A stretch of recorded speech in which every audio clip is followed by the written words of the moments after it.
And now we welcome back Cam Tucker for Between the Lines. Cam with BCLC and PlayNow.com. It'll be a weekly feature. There'll be some in-game elements and keep you up to date on all the best and hot lines as it pertains to your BC Lions and the Canadian Football League. Cam, what's up, sir?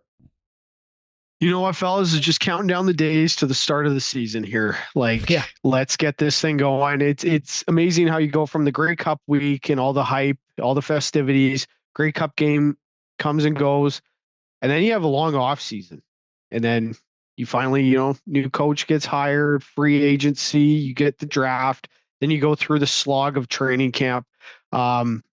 It's time to get the season. It's time to get the season going. There you go. You just answered what we were about to ask you as far as the excitement. We're recording this 10 days out from concert kickoff. And PlayNow has some regular season win totals available. Let's talk about the BC Lions. What is the number and what are your thoughts on the over-under? Yeah, so right now the BC Lions, the over-under on their total wins this season is 9.5.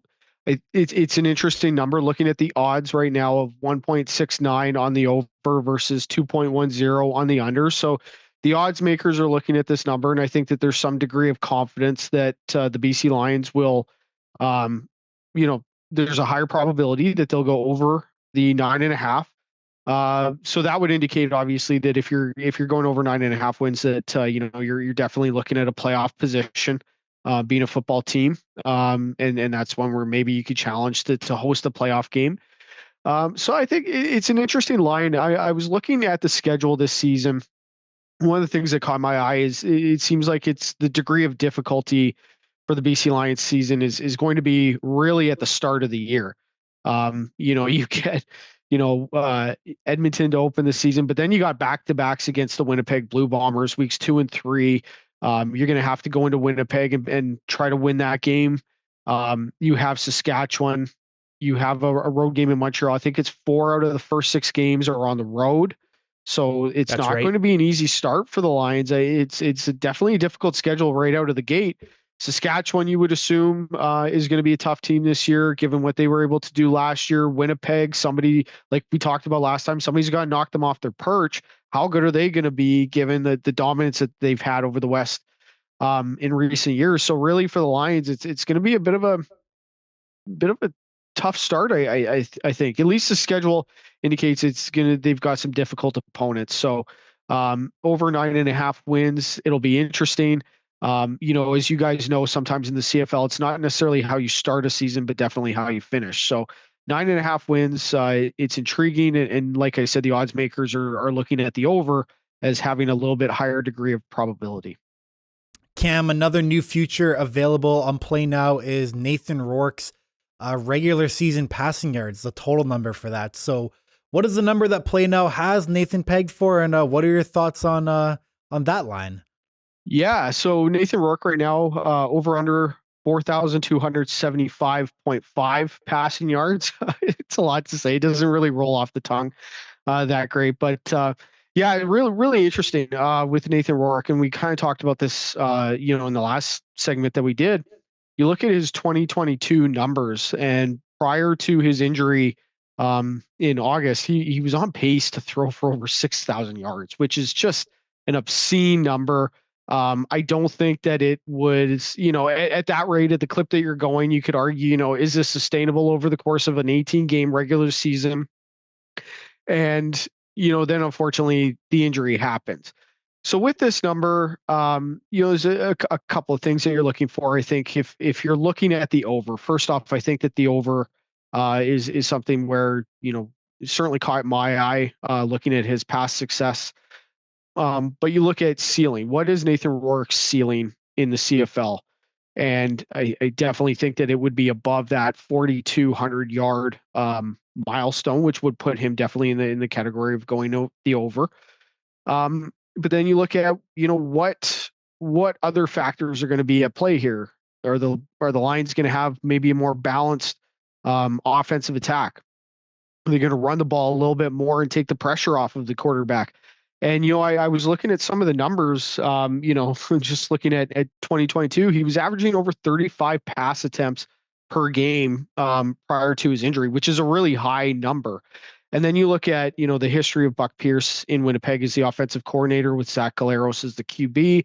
Zach Collaros never really eclipsed more than, I think, 27 pass attempts per game in the 4 years that he's been quarterback in Winnipeg. So, there was definitely a discrepancy there between the pass attempts that Nathan had on average in 2022, and then looking at what Zach Collaros was doing in his tenure as the Blue Bombers quarterback with Buck Pierce as the OC.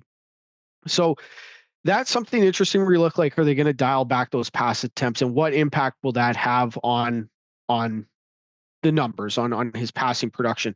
But I definitely still think that, they've got the playmakers in this offense and Nathan Rourke has shown he can be an elite quarterback.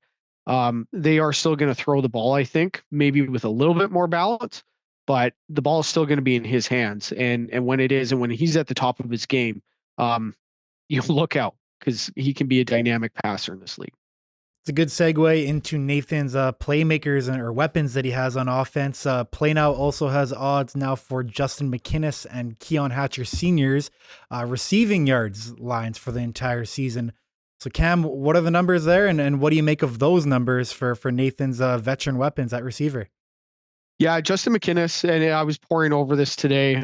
His line is 1,200.5 receiving yards.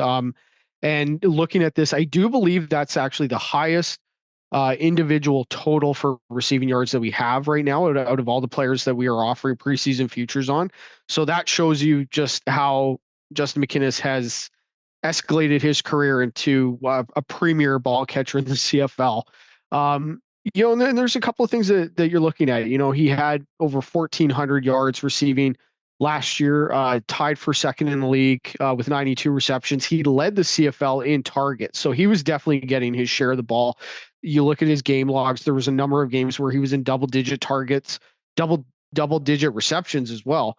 So if you're looking at that number of 1,200 1,200 and a half, you're really looking at, what is the opportunity for Justin McInnis? So, will he receive the same degree of volume in terms of target share within this offense? And with Keon Hatcher coming back and presumably at full health following an Achilles injury 2 years ago, comes back last season and was very productive in his role, but now he's going to look to probably take another step forward this year. Will that impact the target share that Justin McInnis gets? You're also looking at, the Lions in this balanced attack. Is that mean that Justin McInnis maybe doesn't see as many targets per game as he was last season?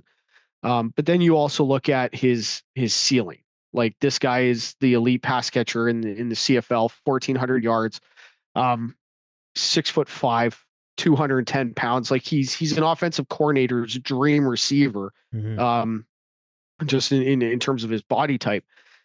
And, it's the other thing that's really interesting when you break down the numbers is it's very difficult to reach that 1,200 yard plateau as a receiver in the CFL. I believe only 2 receivers did it last season. And on average, over the last 3 years, only 3 players on average have reached that total. So it is a very difficult very difficult milestone to reach. Can Justin McInnis replicate that kind of production next season? That's really the question that you're asking. And I think that if you look at target share last year, his prototype, his body prototype, you look at the style of offense that they might want to run, and the fact that Nathan Rourke is, can be that elite pass thrower. Like, it is an interesting total to have. He's certainly capable of going, or certainly the over is capable of hitting. So I think that if you're betting on that number, you're definitely looking at ceiling and then opportunity. And I definitely think that the ceiling is there for Justin McInnis to go over 1,200 and a half receiving yards. Keon Hatcher, I believe, is about 950 and a half.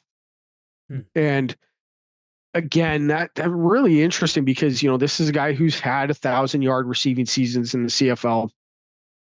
And, last year you come back from a devastating injury. Like, an Achilles injury is so difficult to overcome the rehab that you do, to come back in, and he was productive in the time that he was in the lineup. Now you're almost 2 years removed from that injury.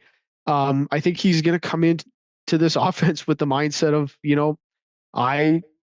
any doubters out there, I'm going to prove them wrong. And when you have a player like that has that mindset, especially in football, you definitely want to take note of that. And so his passing props, I think that's a really interesting option as well.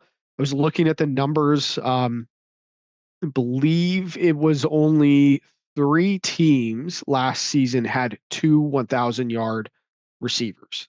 So again, if you're betting on Keon Hatcher to get over 950 receiving yards, you're putting him pretty close to that 1,000-yard milestone. So that in essence means that Justin McInnis and Keon Hatcher would have to get 1,000 yards receiving each. That is something that can be difficult to do in the CFL. It doesn't happen on every team. Like I said, I believe it was only 3 teams last year supported 2,000-yard receivers. So really interesting opportunity though for both players, because they've proven in the past they can hit those lofty stat lines. Before we let you go, we talked about Nathan Rourke being up there with Chad Kelly as far as MOP favorite. Very quickly, any others worth throwing something down on, or specifically any other Lions in the mix? Maybe those 2 receivers we've just talked about. Yeah, so I'll go through Davis Alexander, the quarterback in Montreal. It seems like it's Davis Alexander's time now as the starting quarterback for the Alouettes. He's an interesting option at odds of 11.0 on PlayNow. Brady Oliveira, who is the reigning MOP, odds of 12.0 to repeat this year, which would be a really significant feat for him. Then you look at the Lions, Justin McInnis, right now, I believe he has, out of all the Lions on the team, the second best odds to win MOP at odds of 31.0. And Matthew Betts is at 101, odds of 101.0. So definitely a long shot. James Butler, the running back for the BC Lions, we remember him from 2022 when he had that breakout season. He's really good as a runner and a pass catcher. In the offense, he can do everything.